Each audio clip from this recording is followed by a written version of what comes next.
Hello everyone, you are warmly welcome to Saman Yapa YouTube channel. This is your favorite program, දවසකට වතාවක් කතාවට රටාවක්.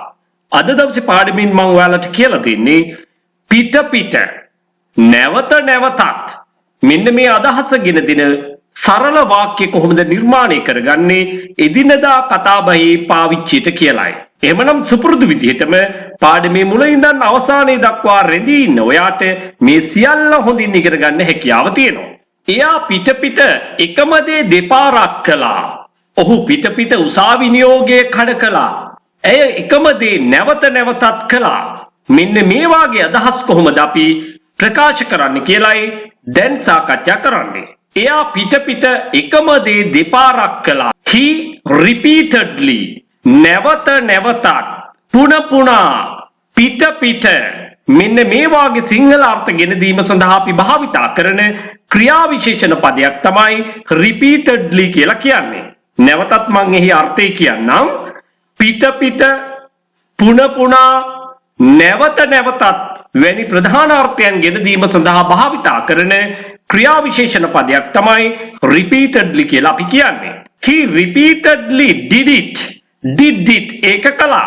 Twice, two times. Twice means two times.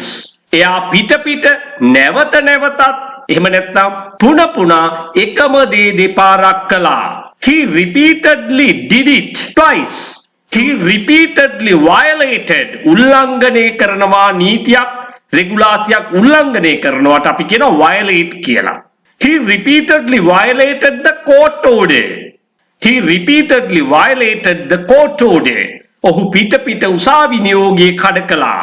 ඇය එකම දේ නැවත නැවතත් කළා. She repeatedly did the same thing. She repeatedly did. ඇය නැවත නැවතත් කළා. The same thing. එකම දේ. She repeatedly did the same thing. ඇය එකම දේ නැවත නැවතත් කළා. ඔබ නැවත නැවතත් මේ වීඩියෝව නැරඹිය යුතුයි. You should repeatedly watch this video. You should repeatedly watch this video. ඔබ දිනපතාම නැවත නැවතත් පුහුණු විය යුතුයි. You should repeatedly practice daily. You should repeatedly practice daily.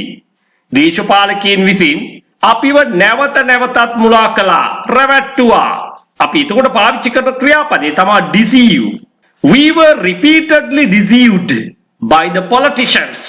We were repeatedly deceived by the politicians. We were repeatedly deceived. අපිව නැවත නැවතත් මුලා කළා, රැවට්ටුවා by the politicians. දේශපාලකයන් විසින්. ඔබට ඉතා හොඳින් ඉංග්‍රීසි ඉගෙන ගන්න අවශ්‍ය නම් ඔබ නැවත නැවතත් මේ වීඩියෝව නැරඹිය යුතුයි. You should repeatedly watch this video if you want to learn well. Or else you can say, if you want to learn well, you should repeatedly watch this video. ඔයා නැවත නැවතත් මේ වීඩියෝව බලන්න ඕනේ ඔයාට ඉතා හොඳින් ඉගෙන ගන්න අවශ්‍ය නම්. ඉංග්‍රීසි භාෂාවේ ක්‍රියා විශේෂණ පදයක් වාක්‍යයක මුලට අවසානයේට හෝ මැදට යෙදිය හැකි අවස්ථාව අනුව මෙහිදී කරලා තියෙන්නේ අපි ප්‍රධාන ක්‍රියාවට පෙර ක්‍රියා විශේෂණ පදය භාවිතා කිරීමෙන් මේ ප්‍රධාන ක්‍රියාව අවධාරණය කිරීමකුත් මෙතන සිද්ධ වෙලා තියෙනවා. You should repeatedly watch this video if you want to learn English well. එහෙමනම් මෙන්න මේ වාගේ අපූර්ව ඉංග්‍රීසි ඉගෙන ගන්න ඔයා සමන් යාපා YouTube channel එකත් එක්ක දිගටම රැඳිලා ඉන්න.